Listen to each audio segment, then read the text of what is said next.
En los últimos años, los precios de las casas alrededor del mundo han alcanzado niveles prohibitivos para la mayoría de la población. En México, por ejemplo, el precio promedio de una casa incrementó más del 50% entre 2019 y 2023. En Estados Unidos, el aumento en ese mismo periodo también fue más del 50%, y el comportamiento es similar en el Reino Unido, Canadá y otros países. En esta gráfica, por otra parte, puedes ver cómo el porcentaje de propietarios de vivienda para todas las edades cayó entre el 2008 y 2020, sobre todo para los menores de 35 años, pasando del 64 al 36%. ¿Cómo es posible que a toda una generación de jóvenes cada vez se le haga más complicado conseguir una casa? Incluso llegando a abandonar completamente la idea de tener una casa algún día.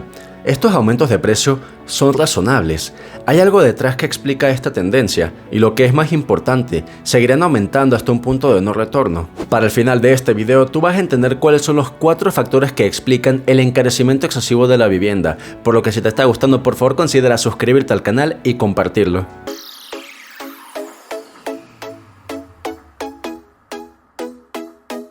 Hola a todos y bienvenidos a Finanzas y Mejora Continua. Vamos a explorar cada uno de los 4 factores que explican este encarecimiento de la vivienda, y son los siguientes: la influencia de la crisis del 2008, el inventario de casas, las regulaciones excesivas y la especulación. El colapso inmobiliario del 2008 quizás es el evento que más explica esta tendencia. Como sabes, fue una de las crisis económicas más graves de la historia, la más grave desde la depresión de 1929. Verás, en décadas previas a este evento, el mercado inmobiliario estadounidense experimentó un periodo prolongado de estabilidad y crecimiento. Si te preguntas por qué hablamos de Estados Unidos y qué tiene que ver este país con el precio de las casas en otros países, es porque las reservas de dinero en los otros países principalmente están en dólares, por lo que si hay una crisis en Estados Unidos, esto afecta a todos estos demás países. En fin, los precios de las casas para antes de 1968 aumentaban constantemente, como puedes ver en esta gráfica, pero eran aumentos bajos de entre el 3.5 y 6%, nada que ver con los aumentos de hoy en día. Sin embargo, a partir de la década de los 70 puedes ver cómo estos aumentos se hicieron más pronunciados. La pregunta es,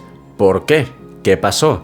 La respuesta es algo llamado los Mortgage-Backed Securities. Verás, con estos incrementos de precios constantes, los banqueros vieron una gran oportunidad para hacer dinero. Para ese entonces, si alguien quería comprar una casa, básicamente iba al banco y pedía un préstamo, el cual tenía bajas tasas de intereses. Para el banco era un ingreso prácticamente seguro, pero era un ingreso bajo. Los Mortgage-Backed Securities fueron instrumentos financieros destinados a redistribuir el riesgo de estos préstamos. Cómo funcionaba es que las instituciones empaquetaban miles de hipotecas en estos paquetes llamados Mortgage-Backed Securities, y entonces vendían estos paquetes en el mercado a las personas. Tú hoy en día puedes invertir en acciones, en bonos, en CETES, en fibras y demás. Pues bien, en ese entonces también podías invertir en algo llamado Mortgage-Backed Securities, que eran paquetes que empaquetaban miles de hipotecas. El valor de estos paquetes estaba respaldado por 2 cosas: los pagos de las hipotecas y la demanda de estos mismos paquetes. Existía la creencia de que estos paquetes eran sumamente seguros, porque la creencia era,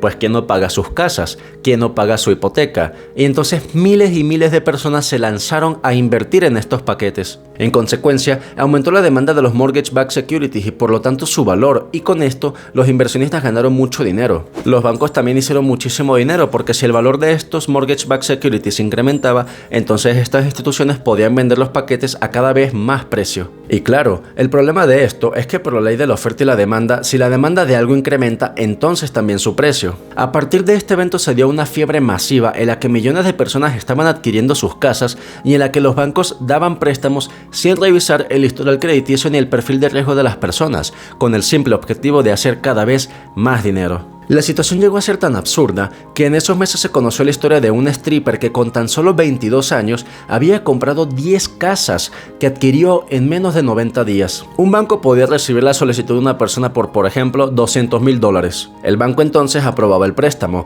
tomaba el dinero de algún inversor que tenía su dinero en dicho banco y lo prestaba a una tasa del 5%. De ese 5% le daba el 3% a su cliente inversor y el banco se quedaba con el 2%. Esto quiere decir que el banco, sin hacer absolutamente nada y con dinero que no era suyo, obtenía una ganancia del 2% de $200,000, es decir, de $4,000. El cliente, por su parte, obtenía una ganancia de $6,000. $4,000 para el banco es prácticamente nada, pero si básicamente aprueban préstamos por 1,000 personas, entonces ya las ganancias son de $4 millones. Durante las décadas anteriores a la crisis, se produjo una ola de desregulación financiera que permitió a las instituciones financieras asumir cada vez más riesgos. Esto obviamente era una locura y no era sostenible, y además un aspecto importante es que muchos de estos préstamos tenían tasas de intereses variables. Es decir, que si la demanda por las viviendas variaba, los intereses podían dispararse repentinamente. Y cuando esto finalmente pasó, muchas de estas personas que tenían un perfil de riesgo alto, pero que no fueron evaluadas por los bancos, evidentemente dejaron de pagar sus casas. Las personas perdieron su hogar y más de 8 millones perdieron su empleo en tan solo 2 años. Varias instituciones financieras como Lehman Brothers colapsaron, hubo una crisis global, intervenciones gubernamentales y otros desastres. A pesar de esto, desde ese entonces puedes ver cómo la tasa de incremento de precios no se ha logrado estabilizar, ni en Estados Unidos, en Canadá y tampoco en México. La pregunta es ¿por qué? Si la crisis fue hace 16 años. Bueno, la respuesta es que tiene que ver con los siguientes 3 factores, y vamos a iniciar con el inventario de casas. El inventario de casas es básicamente todas aquellas casas que aún no se venden, es decir, las que siguen en oferta. Por la ley de la oferta y la demanda, si el inventario se reduce, entonces los precios incrementan, porque hay menos casas disponibles para la población, es decir, hay más competencia para comprarlas. Por el contrario, si el inventario de casas aumenta significativamente y la demanda no sigue el mismo ritmo, los precios tienden a bajar, ya que hay más opciones disponibles para los compradores y los vendedores pueden verse obligados a bajar los precios para atraer ofertas. Y esta reducción de inventario es precisamente lo que ha pasado desde el 2008. Aquí puedes ver cómo en Estados Unidos, por ejemplo, el inventario pasó de 3.7 millones a menos de 1.1 millones de casas entre el 2008 y 2023. En México, con una población de más de 127 millones de habitantes, el inventario es de menos de 600.000 casas. Las casas son tan caras porque simplemente no hay suficientes casas.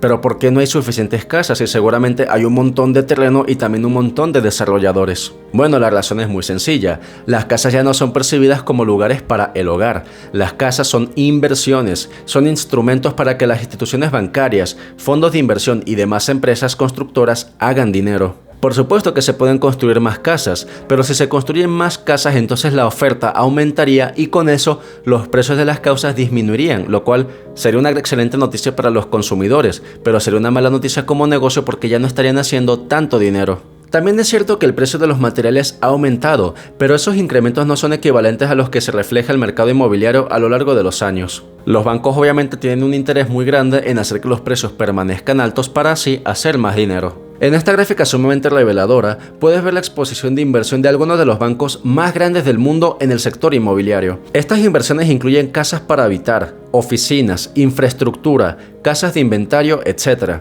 Puedes ver que hay bancos, incluso como Wells Fargo, que tienen inversiones por más de 684.000 millones de dólares. Y si sumamos todas esas inversiones, seguramente superan el Producto Interno Bruto de países como Alemania, Francia e Italia juntos. En esta tabla puedes ver el detalle de la cantidad de inversiones de todos esos bancos. Esta especulación masiva obviamente incrementa los precios y por otra parte existen regulaciones en los países que ralentizan el proceso de construcción y hacen que la oferta se mantenga baja. Esto puede incluir requisitos de zonificación, permisos de construcción prolongados y restricciones ambientales. Estas barreras obviamente pueden limitar la oferta de viviendas nuevas, lo que contribuye a un mercado con escasez de viviendas y precios más altos. En México, las normas de zonificación pueden ser muy estrictas y específicas. Por ejemplo, algunas zonas pueden estar designadas exclusivamente para vivienda unifamiliar, limitando la construcción de edificios de departamentos o comercios. Esto puede restringir la densidad de población permitida y por lo tanto limitar la oferta de nuevas viviendas.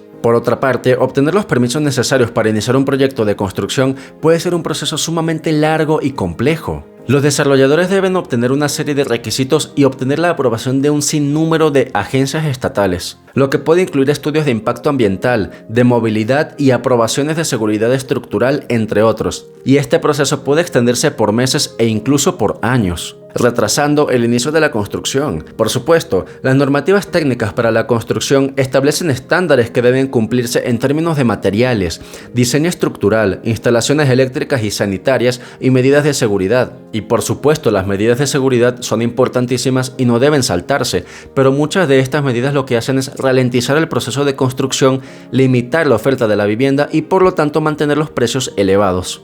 Se traslada este costo a los compradores porque obviamente como negocio de construcción no vas a construir si vas a perder dinero. Y finalmente hay quienes argumentan que hay otro fenómeno que ha impulsado el precio de la vivienda, sobre todo en la Ciudad de México, y este fenómeno es la gentrificación. México ha sido un foco importante en la recepción de todas estas personas que buscan vivir en un lugar de menor costo, y esto lo podemos comprobar observando las estadísticas. Por ejemplo, el número de estadounidenses haciéndose residentes temporales en México se disparó entre el 2020 y el 2022 un 40%, pasando de 3.500 a 8.500. Y adicionalmente, casi 10 millones de estadounidenses arribaron hacia México en septiembre del 2022, un incremento del 24% con respecto al 2019. Y quizá te sorprenda que el destino top preferencial no es Cancún, no son las playas, es precisamente la Ciudad de México. Esto genera ingresos por turismo, los cuales superaron los 20.000 millones de pesos en los primeros meses del 2024, pero a la vez ocasiona que las personas se tengan que desplazar de zonas como Polanco y Roma Norte a las afueras de la ciudad por no poder pagar los altos costos de la renta. Todo esto me lleva a preguntarte, ¿tú crees que el encarecimiento excesivo de la vivienda se mantenga con el paso del tiempo o que por el contrario se pueda controlar? Házmelo saber en la caja de comentarios y por otra parte, si este video te gustó, por favor considera suscribirte al canal, dejarme tu comentario y compartirlo. De esta forma podremos seguir creciendo como comunidad. Sin más, te agradezco muchísimo por tu tiempo y nos vemos en un siguiente episodio. Cuídate mucho.